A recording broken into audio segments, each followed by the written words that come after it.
terrible liar. Terrible.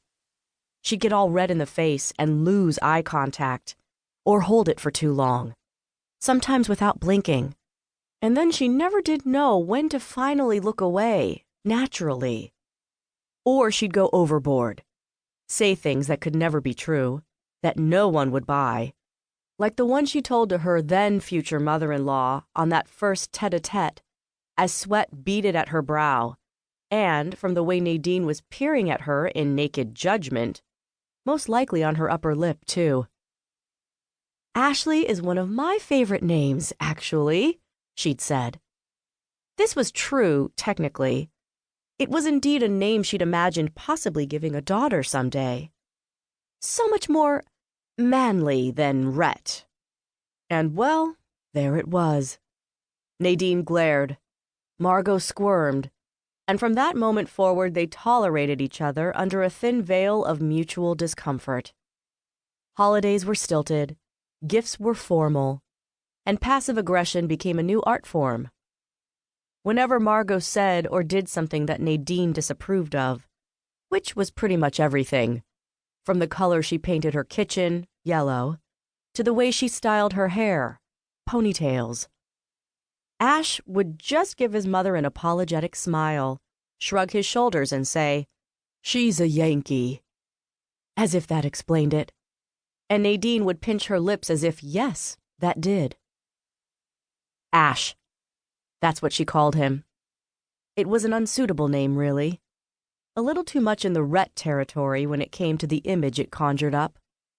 A little too cool for a man who wore flannel pajamas to bed every night, buttoned up to the neck, because the central air made his skin cold, but turning it off gave him heat rash. Well, now she was being mean. But really, under the circumstances, who could blame her? For 10 years she had tolerated the sleep apnea breathing machine that whirred all through the night.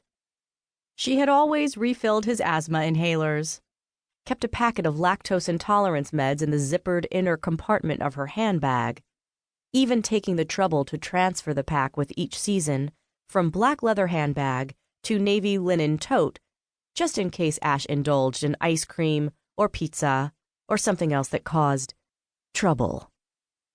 She'd been there when he broke his nose the first and only time she'd taken him skiing. She'd held his hand when he hyperventilated into a brown paper bag when they removed the packing. She'd nearly hyperventilated herself from the sight of all that gauze. She loved skiing, but she'd given it up for Ash.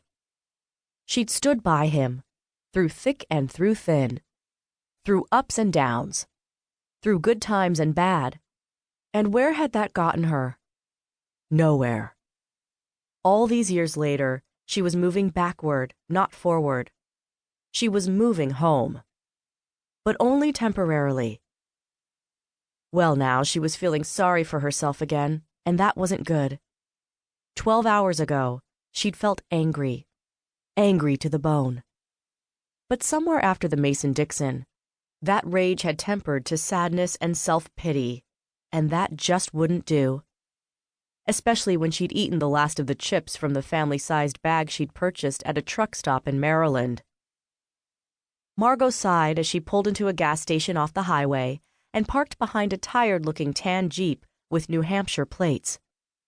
Almost home, she thought, feeling suddenly queasy.